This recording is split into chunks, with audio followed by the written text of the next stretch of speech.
My story begins in 2010. My mother had just gotten a job transfer to Kilifi.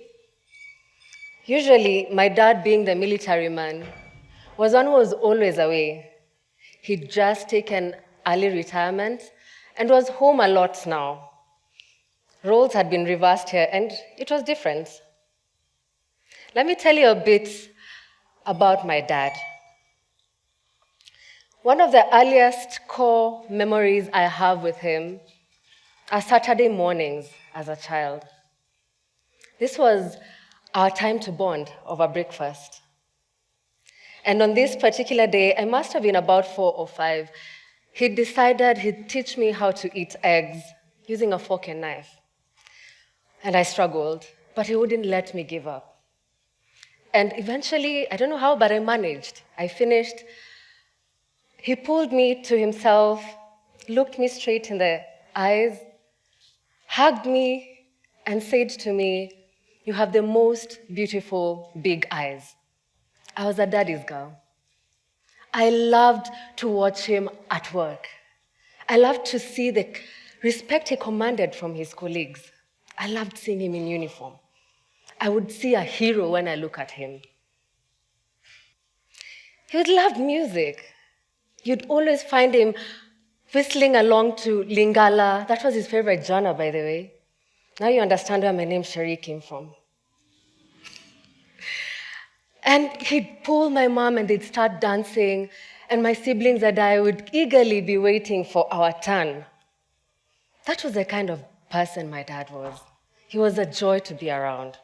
So back to 2010. Our school holidays were now spent in Kilifi, and come December holiday, it was no different. We went down to Kilifi, and on 29th of December, we were supposed to visit some of our relatives who were vacationing in Malindi. And we did. We got to the hotel, and in no time, we were all cooling in the pool. I remember turning, and I noticed my mom was looking pensively into the water. She looked a bit worried. Then our eyes met, and she signaled me to swim towards them. On getting there, she tells me that my dad has gone in and is not coming out. I barely let her finish that statement before getting in, trying to reach him. I could see him, but I couldn't reach him, and I must have been in a panic because I ran out of air and I quickly had to come back up for some. I told my cousin to go down and try reach him. From what I'd seen, I knew he'd need medical attention. And as my cousin went in, I jumped out of the pool, ran towards the reception, screaming for help. I got to the reception, and I told them to call an ambulance. Then I ran back to the pool. By this time, a young lady who was seated by the pool had managed to get him out. There was a doctor who was also vacationing in the same hotel who was trying to pump water out of him. Nothing, no words can describe how grueling, terrifying, and downright traumatizing that moment was. Everything in us just hoped he would make it. We were crying, we were screaming, just trying to call him, hoping that he would hear us and wake up. Eventually, the ambulance got there, and they went straight into efforts to resuscitate him. After a while, they only confirmed the worst. We had lost my father. Darkness engulfed me. It seemed surreal. A numbness fell over me. Nothing seemed to make sense. On one hand, I felt like he could have just held on a little bit longer and would have made it to the hospital. On the other, I was extremely angry at God. How would he let this happen when we're on holiday? Are we not his? At that moment, if you asked me to describe what grief felt like, it felt like it's what I'd imagine being sucked into a wormhole feels like. A long drop to nothingness. A day or two later, we got back to Nairobi without the pillar of our family, without the captain of our ship. I couldn't help but wonder, had I also been robbed of the title that is Daddy's Girl? Could I still call myself that anymore? There was a lot of fear that I harbored. I was scared that facing this grief would mean accepting the finality that death is. I was scared of referring to him as past tense. I didn't want to say it. I was scared for my family. I was scared that I'll lose myself in this grief. The world had suddenly become a very terrifying space for me, for all of us. I remember on one of the Maombolezi days, one of the guests who'd come to condole with us pulled me to the side, and being the firstborn that I am, she said to me, "We need you to be strong. For your siblings, when they see you being strong, then they'll know that they can also be strong. And when your mom looks at you and sees that you're all strong, then she can also be strong." And at that moment, there's nothing I wanted more than for my family to be well, to be okay. And so I decided I was going to be strong for all of us. Strong here meant not showing emotion. Strong here meant moving on. After all, my KCSEs were coming. Schools were just opening. I didn't have time to grieve. That's what I told myself. KCSE wasn't going to wait for me. And so I picked up my grief, packed it on a shelf, not knowing when I was going to revisit it. Sometimes I'd see somebody on the road who looks just like him, and my heart would stop, almost bursting with joy, and then I realized that it's not him, and my heart would break all over again. I didn't know how to talk about this with my family. We're all grieving in very different ways. With my friends, can they even understand what my journey is like? Even when I tried explaining, there's always a quick fix of, okay, now let's go somewhere. Then you take your mind off it. Fast forward to 2020, the pandemic year. For me, it was a time where I was feeling very boxed in. My escapist self that was so used to dealing with this grief by either partying too much or drinking too much or just involving myself with activities that I found exhilarating. In the process, I even ended up reconnecting with my faith. Anything but dealing with that grief, facing my ugly. Anytime I'd want to revisit that shelf that I'd abandoned, where my grief was, I'd get overwhelmed. I don't know where to begin. Remember, at this point, I was just a 16-year-old when my dad died. I know nothing about grief. And so for the first time, I started toying with the idea of therapy on a very serious note. Now, I believed in God's healing. But I feel like to some extent, I was using that to avoid doing the work that I needed to do. So fast forward again to 2021. On this day, I'm just having a very random conversation with my friend about a shot I was so scared of shooting. And he just tells me, "No, Sherie, you keep letting fear keep you away from shooting these shots." That was a very light conversation, but it hit me like a ton of bricks. Because I knew this fear is not just about shooting shots.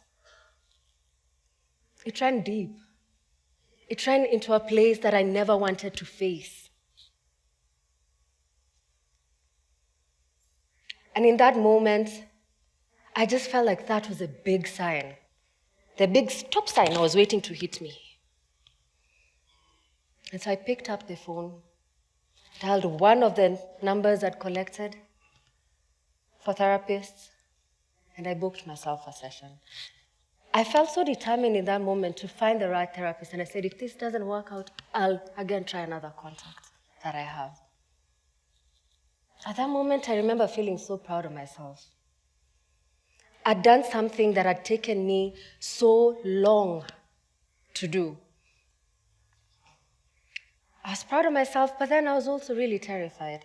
I didn't know if this darkness I was carrying could ever have some light in it. I didn't know if I was too broken for therapy. Maybe I'm beyond. And this therapist will just listen to me and be like, hey, man, So I went and told my mom that I'd booked myself a session. But I didn't tell her why. And truthfully, she had many questions, rightfully so anyway. The first one being, na kwani umekuwa ukisikia aje? Therapy has that reputation. During my first session with my therapist, she asked me to tell her about myself and why I was there. And if you know me, you know I can talk. And boy, did I talk. Once I was done, she asked me if I knew what CPTSD was. I didn't. She went on to explain how I'd suffered CPTSD from the traumatic event that was my dad's passing, and the various ways it was presenting itself in my life.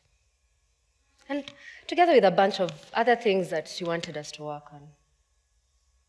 When I tell you I was relieved, I really was. I'd been feeling broken for so long, feeling misunderstood for so long. I didn't know where to take all these emotions. I didn't know how to tell somebody this story without feeling like I was overwhelming them. But yet here I was, feeling so understood, being given names to things I knew I was carrying, but I didn't know they even had a name.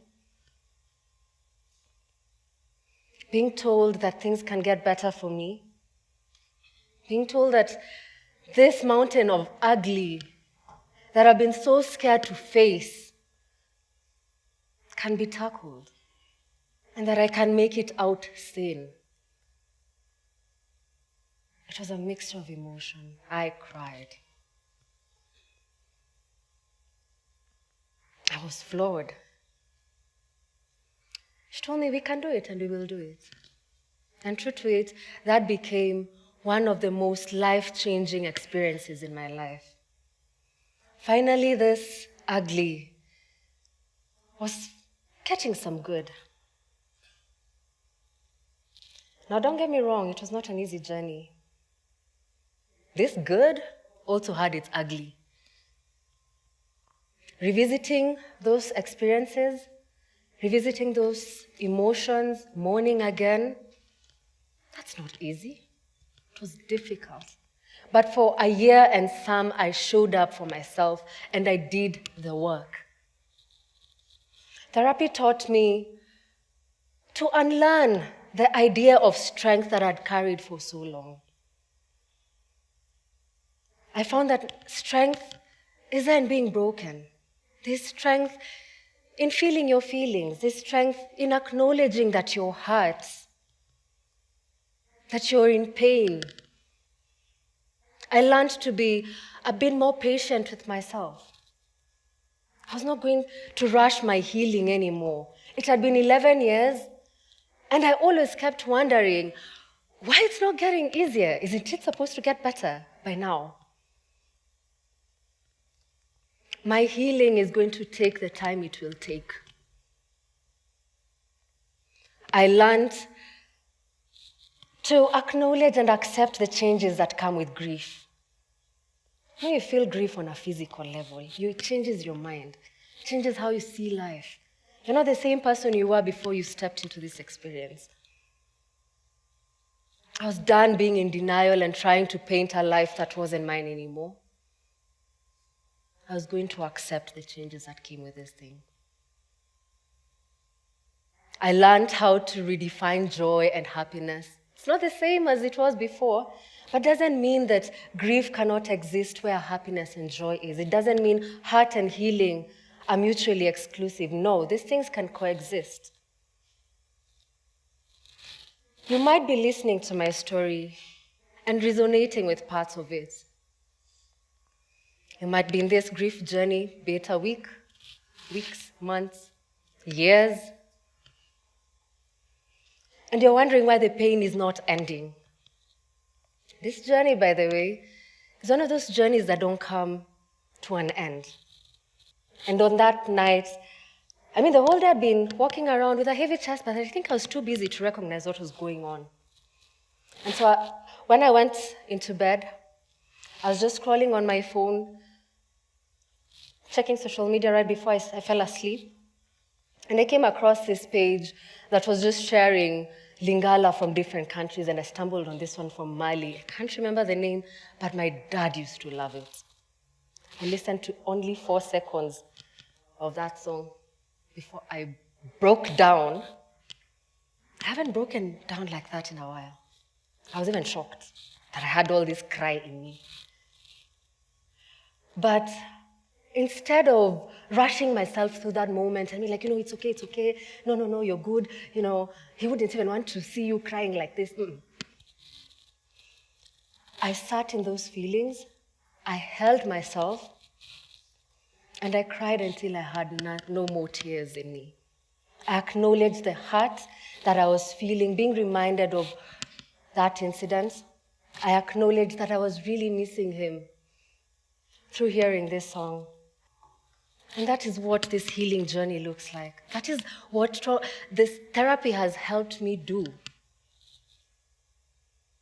And so I just want to say that this grief that sometimes we may be made to feel like we're not supposed to have, or it's wrong to grieve, it's wrong to carry this pain. It's just evidence that you experienced a love and you shared a love with somebody. And even now, you want that love to continue. Even now, even here. And so my hope, just like the things I'm learning, and I continue to learn, is that on this journey of grief, I hope that we'll be kinder to ourselves, more gentle with ourselves, more patient with ourselves. Let go of the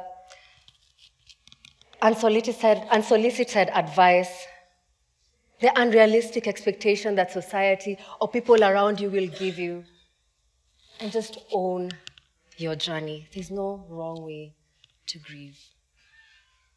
Thank you.